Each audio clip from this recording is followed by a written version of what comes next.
Hello friend, स्वागत है आपका एनक्यू स्टडी यूट्यूब चैनल पर। सक्षमता परीक्षा के दूसरे चरण से संबंधित या जीके जीएस का अगला टेस्ट सीरीज लेकर के आए हैं, जिसमें हम लोग प्रैक्टिस प्रश्न को देखेंगे। तो आइए बिना देर किए हुए है कि गांधी जी के राजनीतिक गुरु कौन थे। गांधी जी पेशे से वकील थे। जब इन्होंने दक्षिण अफ्रीका में केस लड़ा तो वहाँ भी श्वेत और अश्वेत का झगड़ा था। उसके विरुद्ध गांधी जी वहाँ सक्रिय रहे और गांधी जी वहाँ कई सारे आश्रम की स्थापना की और खासकर जो काले लोग थे उनके विरुद्ध मजबूती से लड़ा।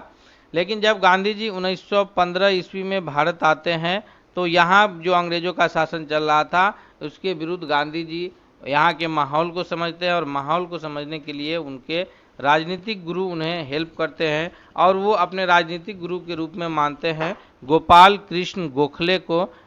तो इस प्रश्न का जो सबसे करेक्ट आंसर है वो ऑप्शन नंबर बी है कि गोपाल कृष्ण गोखले हैं आगे जो महात्मा गांधी के राजनीतिक गुरु हैं।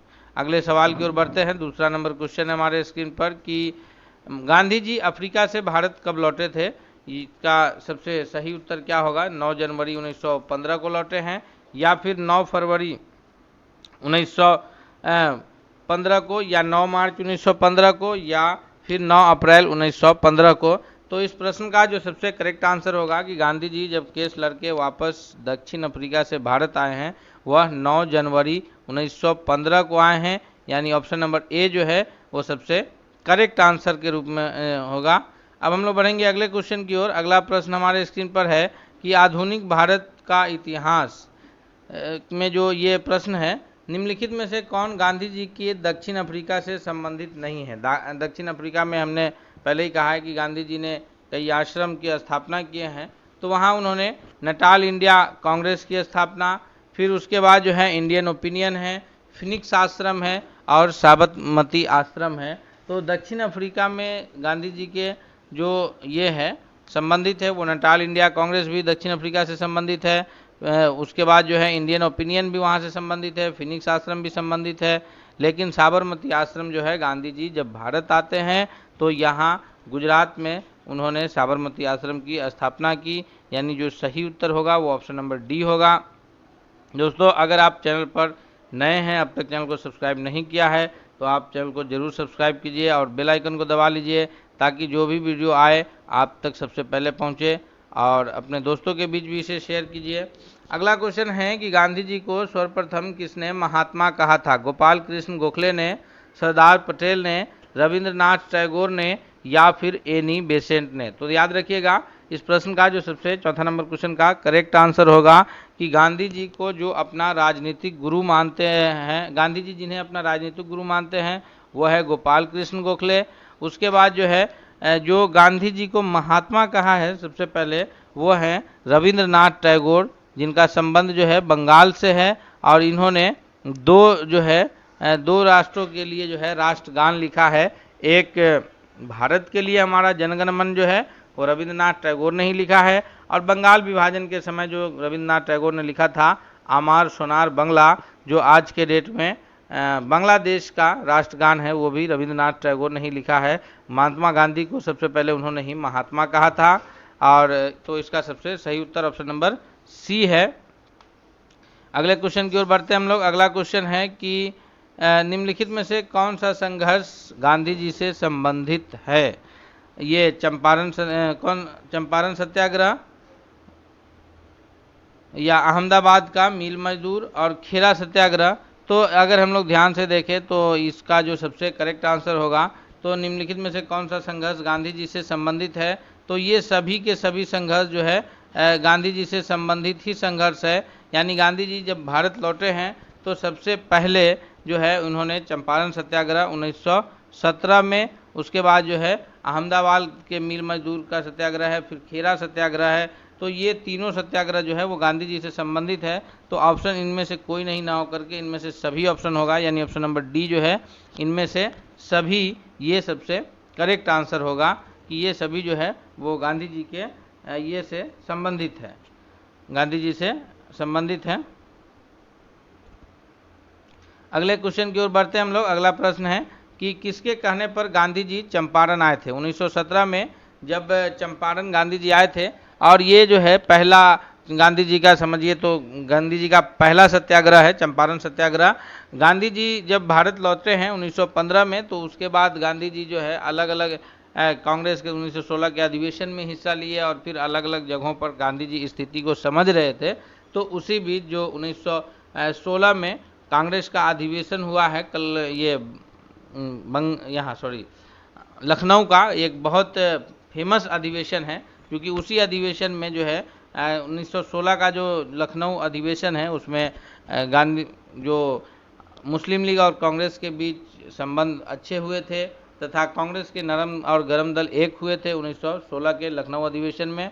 उसके बाद जो है उस अधिवेशन में गांधी जी भी हिस्सा लिए थे। तो वहाँ उसके बाद गांधी जी से जो मिल करके गांधी जी को अपनी समस्या बताए हैं वो है राजकुमार शुक्ल। उन्होंने कहा कि हम लोग जो है चंपारण से आए हैं, जहां हम किसानों को मजबूर किया जाता है नील की खेती करने पर, और 3/20 यानी 20 कट्ठा में से 3 कट्ठा में हम लोग को नील की खेती करना पड़ता है। और इसीलिए गांधी जी यहाँ आए थे, और गांधी जी यहाँ आए तो उसके बाद जो है गांधी जी का वो पहला सत्याग्रह था और इसमें सफलता मिली। उसके बाद गांधी जी जो है राष्ट्रवादी आंदोलन में, राष्ट्रीय आंदोलन में सक्रिय होते हैं। हम लोग बढ़ते हैं आगे अगले प्रश्न की ओर। अगला क्वेश्चन है कि निम्नलिखित में कौन सुमेलित नहीं है?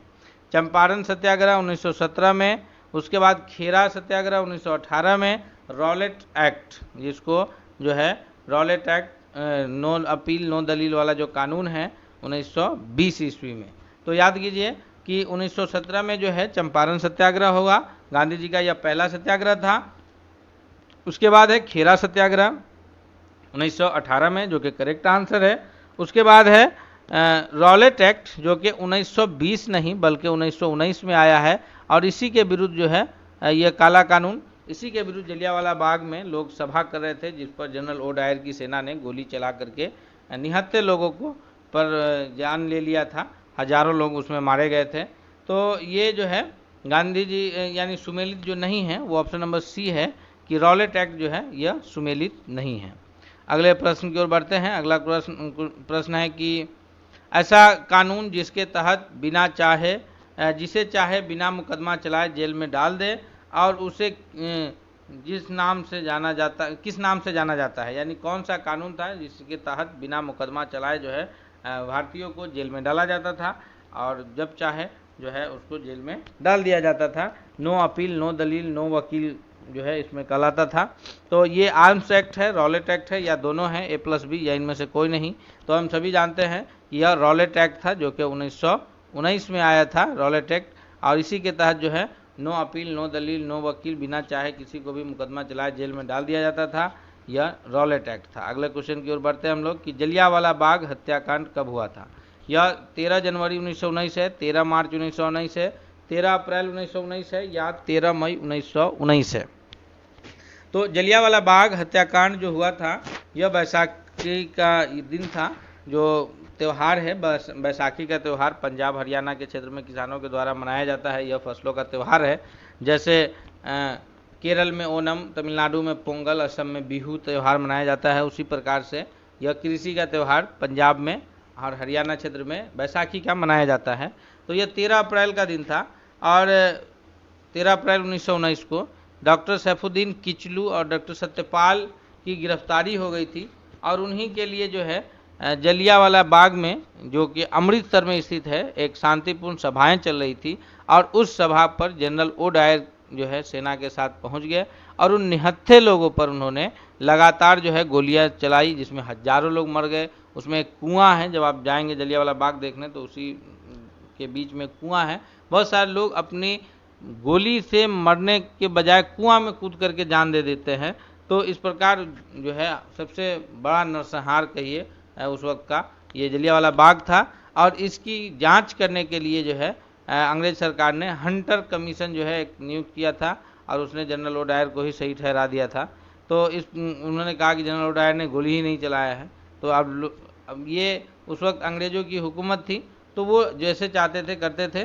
तो उस वक्त जो है जलियांवाला बाग हत्याकांड की रिपोर्ट जानने के लिए कौन कमीशन ये किया गया था? Hunter commission. आपको इस वीडियो का एक एक बात ध्यान में रखना है, क्योंकि प्रश्न जो हमारा एक है लेकिन हम उसके बारे में विश्लेषण में ऐसा बता रहे हैं कि उससे रिलेटेड दसियों प्रश्न आप करके आएंगे।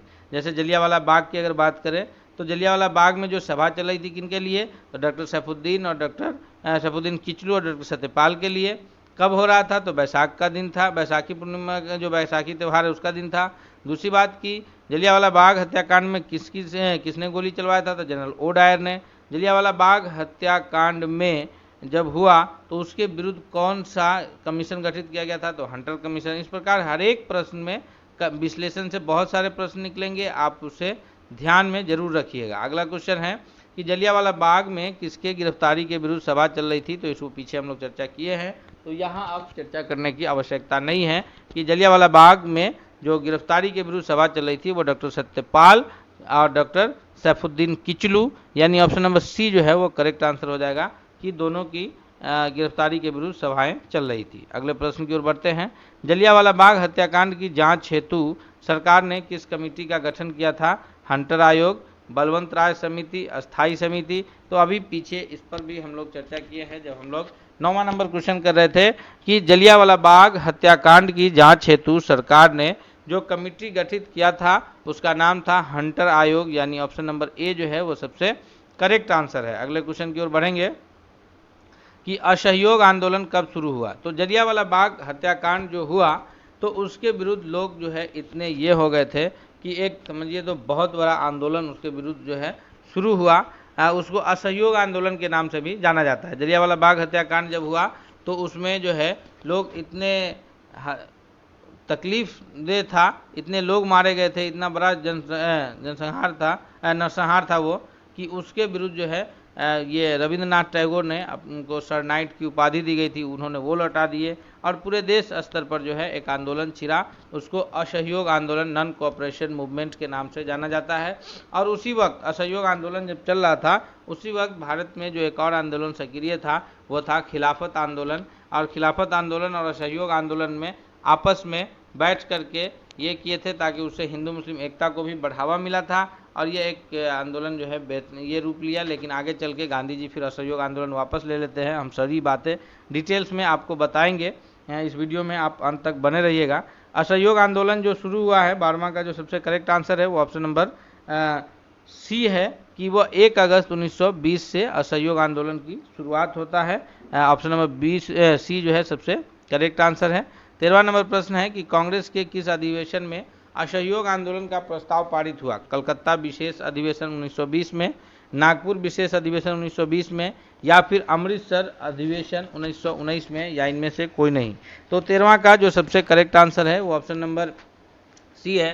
कांग्रेस का हर वर्ष एक अधिवेशन होता था और भारत के हर अलग अलग इलाके में होता था, लेकिन अगर कुछ इस प्रकार की अप्रिय घटनाएं हो जाती थी या कुछ इस प्रकार की बात होती थी जहां ये करना आवश्यक पड़ता था तो कुछ विशेष अधिवेशन बुलाया जाता था। तो ये जो ये है असहयोग आंदोलन का प्रस्ताव जो पारित हुआ है 13वां नंबर प्रश्न का जो सबसे करेक्ट आंसर होगा वो ऑप्शन नंबर बी होगा कि नागपुर के अधिवेशन 1920 में जो है इस बात को पारित किया गया था और कि हम लोग असहयोग आंदोलन का प्रस्ताव पारित हुआ था। अगले प्रश्न की ओर बढ़ेंगे। अगला है कि खिलाफत आंदोलन से संबंधित नेता हैं।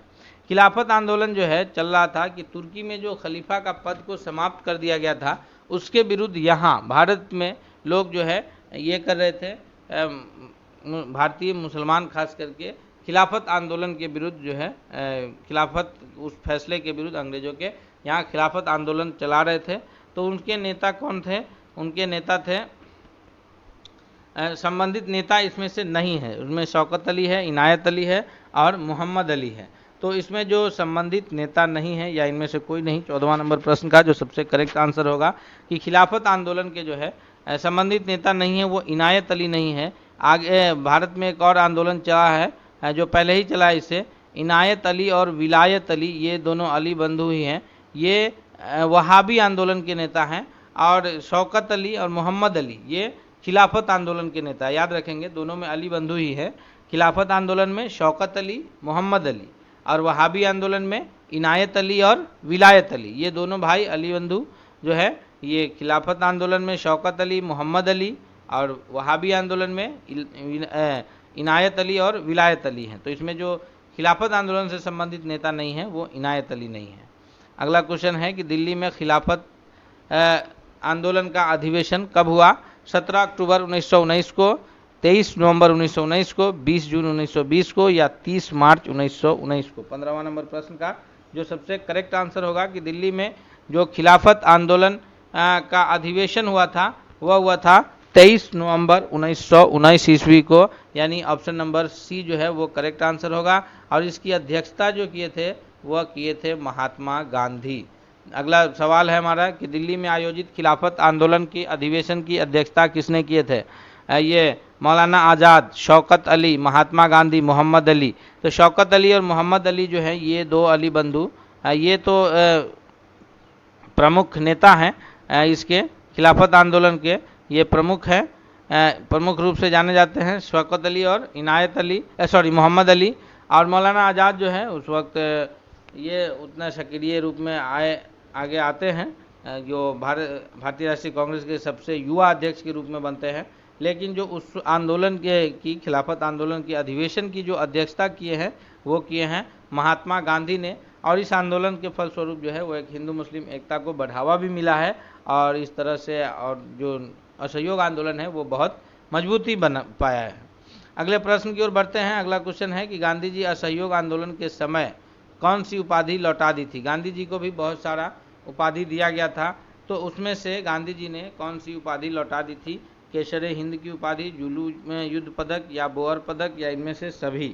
तो जो ये हुआ गांधी जी को जो दिया गया था ये सारे उपाधि गांधी जी जो है असहयोग आंदोलन के दौरान लौटा दिए थे। केसरे हिंद की उपाधि, जुलू युद्ध पदक और बोअर पदक, ये जितनी भी उपाधि गांधी जी को दिया गया था वो सभी को गांधी जी उस वक्त असहयोग आंदोलन के वक्त वापस लौटा दिए थे। अगला है कि असहयोग आंदोलन किस घटना के बाद वापस ले लिया गया? लेकिन असहयोग आंदोलन ठीक ठाक से चल रहा था, अचानक गांधी जी वापस ले लिए, क्योंकि गांधी जी जो थे वो लगातार अहिंसा में विश्वास रखते थे और वो ये कहते थे कि हम किसी भी प्रकार से हिंसात्मक लड़ाई नहीं लड़ेंगे और उनका ये मानना था कि हिंसात्मक ढंग से हम इस आज़ादी की लड़ाई को जीत भी नहीं सकते हैं। इसलिए उन्होंने जो है लगातार जो है अहिंसात्मक ढंग से इसकी लड़ाई लड़ रहे थे। लेकिन असहयोग आंदोलन चल रहा था और उसी बीच जो है एक घटना होती है उत्तर प्रदेश के गोरखपुर ज़िले में, जहां एक थाने में 22 पुलिसकर्मियों को जला दिया जाता है। यह घटना है 1922 ईस्वी की, जिसको जाना जाता है चौरी चौरा कांड के नाम से। तो इस घटना के पश्चात जब चौरी चौरा कांड हुआ, उस घटना के पश्चात जो है गांधी जी असहयोग आंदोलन वापस ले लिए, यानी ऑप्शन नंबर सी जो है ये करेक्ट आंसर होगा। उसके बाद काकोरी कांड है, फिर केंद्रीय विधानमंडल पर बम फेंकने की घटना है, लेकिन पहले जो है यह चौरा चौरी का घटना है जिससे गांधी जी असहयोग आंदोलन को वापस ले लेते हैं। अगले क्वेश्चन की ओर बढ़ते हैं हम लोग कि चौरा चौरी की जो घटना हुई है यह कब हुई है? तो 1922 में किस तिथि को हुई है? 5 फरवरी 1922 को हुई है, 12 फरवरी 1922 को हुई है, 10 मार्च 1922 को हुई है या 15 अप्रैल 1922 को हुई है? तो इसका जो करेक्ट आंसर है कि चौरा चौरी की जो घटना है वो 5 फरवरी 1922 को हुई है। याद रखेंगे सभी साथी कि 5 फरवरी 1922 को चौरा चौरी की घटना हुई है। अगले क्वेश्चन की ओर बढ़ेंगे हम लोग। अगला प्रश्न है हमारे स्क्रीन पर कि भारतीय कम्युनिस्ट पार्टी का गठन कब हुआ है? भारतीय कम्युनिस्ट पार्टी का जो गठन है वो ताशकंद में जो हुआ है। 20वां नंबर क्वेश्चन का जो सबसे करेक्ट आंसर होगा वो 1920 ईस्वी है। भारत में 1925 ईस्वी आएगा। यहाँ ये ताशकंद की बात हो रही है, तो भारतीय कम्युनिस्ट पार्टी का गठन 1920 ईस्वी यहाँ सही उत्तर होगा। अगले क्वेश्चन की ओर बढ़ेंगे हम लोग। अगला क्वेश्चन है कि मोपला विद्रोह का संबंधित राज्य कौन सा है? ये उसी समय का एक विद्रोह है मोपला विद्रोह। इसका संबंधित राज्य केरल है, तमिलनाडु है, आंध्रा है या फिर उड़ीसा है जी। 21वां नंबर प्रश्न का सबसे सही उत्तर कौन सा है? तो इसका जो सबसे करेक्ट आंसर है मोपला विद्रोह का वह है केरल राज्य, यानी ऑप्शन नंबर ए जो है वो सबसे करेक्ट आंसर है। अगले सवाल की ओर बढ़ेंगे हम लोग। अगला सवाल है कि कांग्रेस का गया अधिवेशन उसी वक्त हुआ था। ये आज़ादी की लड़ाई की अभी हम लोग 1915 से लेकर के 25 तक के बीच की घटनाओं को देख रहे हैं। अगला वीडियो आपको मिलेगा वो 1925 से, और जल्द ही आपको आज से कल तक में ये 1947 तक की तमाम घटनाओं पर वीडियो आपको उपलब्ध रहेगा, ताकि आपके कोई भी प्रश्न न छूटे। खासकर जो अभी स्टेट के प्रश्न आने वाले हैं उससे भी क्वेश्चन किसी प्रकार के नहीं छूटे। अगला है कि कांग्रेस का जो गया अधिवेशन है, यह अध्यक्षता कौन किए थे? तो कांग्रेस का वैसे तो बिहार में 2 प्रमुख अधिवेशन हुआ है, एक 1912 में हुआ है, 12 से याद रखिएगा बांकीपुर जो कि पटना में है, और उसकी अध्यक्षता किए थे वो अंबिका चरण मजूमदार जी किए थे। और जो दूसरा अधिवेशन हुआ है वो 1922 में हुआ है। कांग्रेस का जो गया का अधिवेशन है यह कब हुआ है? तो ये इसकी जो ये है ईस्वी है वो 1922 है, और अध्यक्षता जो किए हैं वो CR दास यानी चितरंजन दास के द्वारा कांग्रेस के इस अधिवेशन की अध्यक्षता की गई है। ऑप्शन नंबर ए जो है वो करेक्ट आंसर होगा। हालांकि एक तीसरा अधिवेशन के रूप में भी जाना जाता है 1940 में, लेकिन वो अधिवेशन अब बिहार में रहा नहीं, वो जगह जो है अब चला गया है झारखंड में। तो अगर संयुक्त बिहार की बात होगी कि बिहार और झारखंड जब सम्मिलित था तो 1940 में भी एक अधिवेशन हुआ था उस वक्त, तो वो जो है अब झारखंड में जगह है और उसकी अध्यक्षता मौलाना आज़ाद किए थे। अगला क्वेश्चन की ओर बढ़ते हैं हम लोग। अगला प्रश्न क्या है? 23वां नंबर क्वेश्चन है कि स्वराज पार्टी की स्थापना कब की गई? तो गांधी जी जब असहयोग आंदोलन को वापस ले लेते हैं यह कह करके कि हम किसी प्रकार के हिंसात्मक लड़ाई में विश्वास नहीं रखते हैं, तो गांधी जी से सब कोई नाराज हो गए थे। सबका कहना था कि ये असहयोग आंदोलन वापस गांधी जी को नहीं लिया जाना चाहिए था।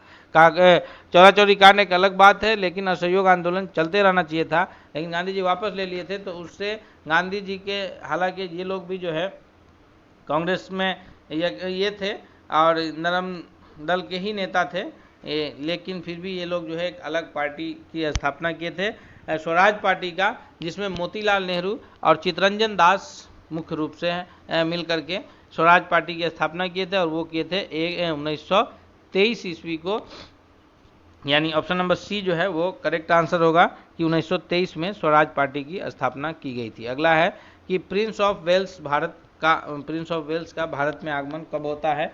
24वां नंबर क्वेश्चन है कि यह 1919, 20, 21 या 22 में आते हैं। तो प्रिंस ऑफ वेल्स जो भारत आया था वो आया था 1921 में, यानी ऑप्शन नंबर सी जो है वो करेक्ट आंसर है।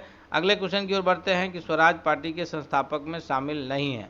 अभी हम पीछे कहते हैं कि 1923 में जो स्वराज पार्टी की स्थापना हुई है उसमें जो शामिल हैं वो हैं मोतीलाल नेहरू और चितरंजन दास। तो इसमें शामिल कौन नहीं है? तो शामिल जो नहीं है वो है हमारे बिहार से भारत के प्रथम राष्ट्रपति डॉक्टर राजेंद्र प्रसाद जी। सबसे correct answer option number B है। अगले सवाल की ओर बढ़ते हैं। अगला सवाल है कि यंग इंडिया के लेखक कौन है? यंग इंडिया के लेखक महात्मा गांधी हैं, राजेंद्र प्रसाद हैं, या फिर रविंद्रनाथ टैगोर है? तो इसका जो सबसे सही उत्तर है कि यंग इंडिया के जो लेखक हैं वो कौन है? तो यंग इंडिया के लेखक है Mahatma Gandhi. Option number A जो है वो सबसे सही उत्तर है। अगले क्वेश्चन की ओर बढ़ते हैं कि रविंद्रनाथ टैगोर ने किसकी रचना की है? अनहैप्पी इंडिया, गीतांजलि, आनंद मठ, इनमें से कोई नहीं जी। 27वां नंबर क्वेश्चन का सबसे करेक्ट आंसर क्या है? तो रविंद्रनाथ टैगोर की जो रचना है या गीतांजलि जो है इनकी प्रमुख रचना है, और इनको नोबेल पुरस्कार भी मिला है।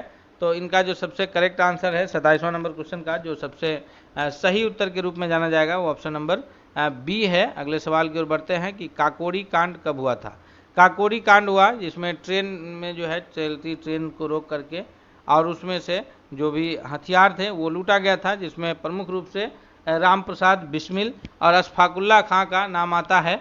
तो ये जो 28वां नंबर क्वेश्चन है कि काकोरी कांड, तो काकोरी कांड नामक जो घटनाएं घटी है इसका जो सबसे सही उत्तर होगा वो ऑप्शन नंबर बी होगा। ये 1925 में यह घटना घटी है जिसमें काकोरी स्टेशन पर जो है ट्रेन को रोक करके उसमें से तमाम तरह के हथियार को लूटे गए थे, और बाद में इन लोगों को पकड़े जाने पर फांसी की सज़ा दे दी गई थी। इसमें प्रमुख नाम जो है राम प्रसाद बिस्मिल और अशफाकुल्ला खां का आता है। अगले क्वेश्चन की ओर बढ़ते हैं कि काकोरी कांड से संबंधित कौन नहीं है? राम प्रसाद बिस्मिल है, अशफाकुल्ला खान है, रोशन लाल है और भगत सिंह है। तो 29वां नंबर सवाल का जो सबसे करेक्ट आंसर होगा कि ये ऊपर के जो तीन हैं राम प्रसाद बिस्मिल, अशफाकुल्ला खां और रोशन लाल, ये सभी काकोरी कांड में सम्मिलित थे, और जो नहीं थे उस कांड में वो भगत सिंह नहीं थे। भगत सिंह को बाद में सेंट्रल असेंबली में बम फेंकना और जो है तो इसके लिए जाना जाता है। तो इसका जो करेक्ट आंसर होगा वो ऑप्शन नंबर डी होगा कि काकोरी कांड में जो शामिल नहीं है, 29वां नंबर सवाल का वो ऑप्शन नंबर डी है। कौन शामिल नहीं है? तो भगत सिंह उसमें शामिल नहीं है। अगले सवाल की ओर बढ़ेंगे। अगला सवाल है कि हिंदुस्तान सोशलिस्ट रिपब्लिकन एसोसिएशन की स्थापना कब हुई थी? हिंदुस्तान सोशलिस्ट रिपब्लिकन एसोसिएशन 30वां नंबर प्रश्न है। इसकी स्थापना 1925, 1928, 1930 या 1932 में हुई है। तो इसकी जो स्थापना हुई है वह 1928 में हुई है, यानी ऑप्शन नंबर बी जो है वो सबसे करेक्ट आंसर है। अगले क्वेश्चन की ओर बढ़ेंगे। अगला क्वेश्चन है कि भारत में जो 1923 में स्वराज पार्टी की स्थापना हुई है, उसका जो उद्देश्य है वो किसके लिए है? गांधी जी द्वारा असहयोग आंदोलन वापस लेने पर हुआ। दूसरा है कि काउंसिल में प्रवेश कर तथा उन्हें काम न करने देकर 1919 के भारत शासन अधिनियम का उच्छेदन करना था। ब्रिटिश सरकार द्वारा जो दमन की नीति थी उसके विरुद्ध था, या फिर भारतीय द्वारा इस आशय की अनुभूति में उन्हें प्रशासन का अनुभव प्राप्त करना चाहिए। तो जो सबसे सही उत्तर है अगर कूट मिलाया जाए तो ऊपर के तीन, कि गांधी जी जब असहयोग आंदोलन वापस ले लिए तो वो भी एक कारण था। दूसरा था कि 1919 का जो भारत शासन अधिनियम आया था उसका उच्छेदन करना, ब्रिटिश सरकार का जो दमन नीति था उसका विरोध करना। ये कोई कहीं से कोई आशय नहीं था कि हम अपने प्रशासन को लेकर के अनुभव प्राप्त करें, यानी ऑप्शन नंबर डी सही होगा। 1, 2, 3 है, चौथा उसमें सही उत्तर नहीं है। हम लोग बढ़ते हैं अगले क्वेश्चन की ओर कि बिहार में स्वराज दल का गठन किसने किया था? बिहार में स्वराज दल का गठन जो है बाबू जगजीवन राम ने किया है, रामलाल शाह ने किया है, या फिर श्री कृष्ण सिंह ने किया है। जी 32वां नंबर सवाल का सबसे सही उत्तर क्या होगा? तो इसका जो सबसे करेक्ट आंसर है वो ऑप्शन नंबर सी है कि बिहार में जो स्वराज दल का गठन है वो श्री कृष्ण सिंह ने किया है, जो बिहार के प्रथम मुख्यमंत्री के रूप में जाने जाते हैं। अगले क्वेश्चन की ओर बढ़ेंगे हम लोग। अगला प्रश्न कौन है कि निम्नलिखित घटनाओं का सही कालानुक्रम कौन है? ध्यान दीजिएगा। सबसे पहले है लखनऊ समझौता, फिर है स्वराज दल की स्थापना, फिर है जलियांवाला बाग हत्याकांड, और फिर है बाल गंगाधर तिलक की मृत्यु। तो हम सभी जानते हैं कि जो सबसे पहली घटना है इन सभी में वो ये है कि लखनऊ समझौता, जो कि 1916 में हुआ था। किसके किसके बीच हुआ था? तो लखनऊ समझौता हुआ है कांग्रेस और मुस्लिम लीग के बीच, तथा कांग्रेस के जो नरम दल है और गरम दल है, दो दल जो है कांग्रेस का, जो 1907 में सूरत अधिवेशन में वो लोग अलग हो गया था, नरम दल और गरम दल, तो उनके बीच भी समझौता हुआ, और कांग्रेस और मुस्लिम लीग के बीच भी समझौता हुआ, 1916 में हुआ। स्वराज दल की स्थापना 1923 में हुई है, लेकिन उससे पहले हुआ है जलियांवाला बाग हत्याकांड। तो पहला के बाद आंसर होगा तीसरा, कि जलियांवाला बाग हत्याकांड उससे पहले हुआ है। तो पहला के बाद तीसरा होगा 1919 में, और उसके बाद जो है जलियांवाला बाग हत्याकांड के बाद जो है 1919 के बाद बाल गंगाधर तिलक की मृत्यु है, और अंत में स्वराज दल का गठन है। यानी पहला पहले है, उसके बाद तीसरा, फिर चौथा, फिर पहला, दूसरा, पहला, तीसरा, चौथा, फिर दूसरा, यानी ऑप्शन नंबर डी जो है वो करेक्ट आंसर हो जाएगा, कि जो सबसे पहली घटना है वो लखनऊ समझौता है, उसके बाद जलियांवाला बाग है, उसके बाद बाल गंगाधर तिलक की मृत्यु है, उसके बाद स्वराज दल की स्थापना है। अगले सवाल की ओर बढ़ते हैं। अगला सवाल है कि निम्नलिखित में से कौन देश बंधु के नाम से जाना जाता है? भगत सिंह को जाना जाता है, एओ ह्यूम को जाना जाता है, या फिर चितरंजन दास को जाना जाता है, या मोतीलाल नेहरू को जाना जाता है? तो इसका जो सबसे करेक्ट आंसर है कि देश बंधु के नाम से जो प्रसिद्ध व्यक्ति हैं वो हैं चितरंजन दास, जो CR दास के नाम से हम लोग जानते हैं। चितरंजन दास को देश बंधु के नाम से जाना जाता है, यानी ऑप्शन नंबर सी जो है वो करेक्ट आंसर है। अगले प्रश्न की ओर बढ़ते हैं कि साइमन कमीशन भारत कब आया था? 1920, 1928, 1926, 1930। 35वां नंबर सवाल का जो सबसे करेक्ट आंसर है कि साइमन कमीशन जो भारत आया है वह 1928 को आया है, यानी ऑप्शन नंबर बी जो है वो करेक्ट आंसर है। यहाँ उनका पुरजोर विरोध हुआ था, साइमन गो बैक के नारे लगे थे।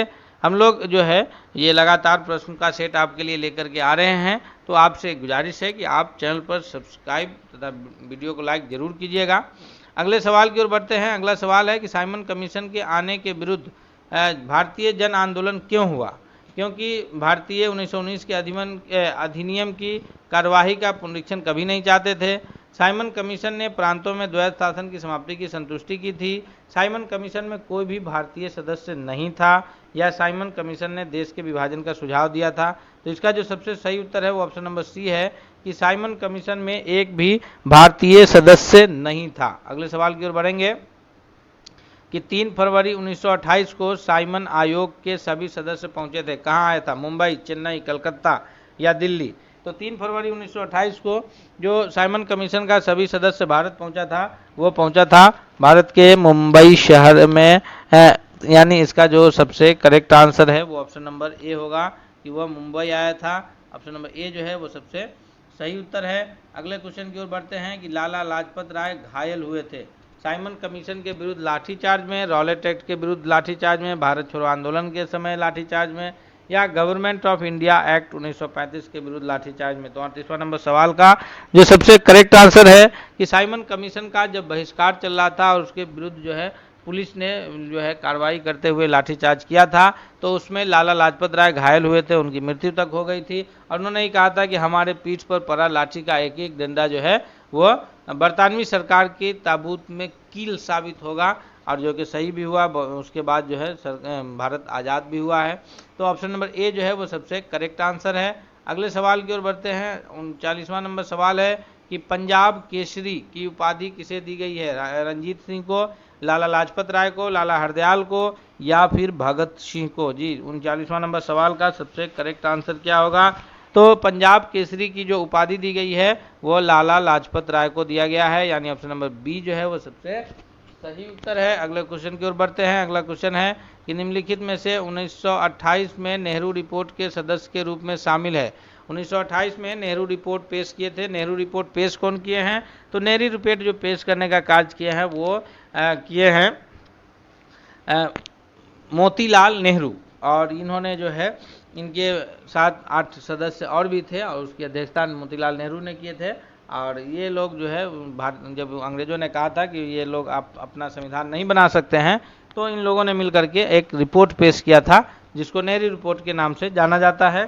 तो इसमें जो शामिल सदस्य है वो तेज प्रताप सप्रू हैं, सुभाष चंद्र बोस, अली इमाम, ये सारे लोग जो है इसमें शामिल हैं, यानी ऑप्शन नंबर ए जो है वो सबसे करेक्ट आंसर है। अगले प्रश्न की ओर बढ़ते हैं। अगला क्वेश्चन है कि निम्नलिखित में से कौन 1928 में इंडिपेंडेंस फॉर इंडिया लीग का गठन से संबंधित थे? इंडिपेंडेंस फॉर इंडिया लीग के गठन से संबंधित कौन है? तो इसका जो सबसे सही उत्तर है वो जवाहरलाल नेहरू है, सुभाष चंद्र बोस है, जयप्रकाश नारायण है, या आचार्य नरेंद्र देव हैं।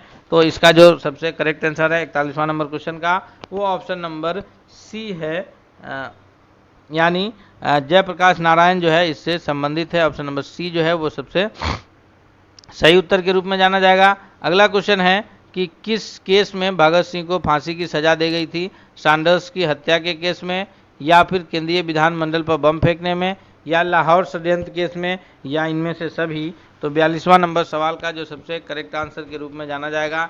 हालांकि ये सारे जो है झूठे ये हैं। केंद्रीय विधानमंडल में बम फेंके थे, ये बात सत्य है, लेकिन उन्होंने उससे किसी की जान नहीं गई थी, इसलिए बम फेंके थे ताकि जो है बहरी सरकार को जगाया जाए, अपना अधिकार के लिए लड़ा जाए। तो इसका जो सबसे सही उत्तर है वो ऑप्शन नंबर सी है कि लाहौर षड्यंत्र केस में जो है फंसा करके गलत तरीके से और इनको फांसी की सजा दी गई थी। आज के इस पहला प्रैक्टिस सेट में इतना क्वेश्चन किए हैं।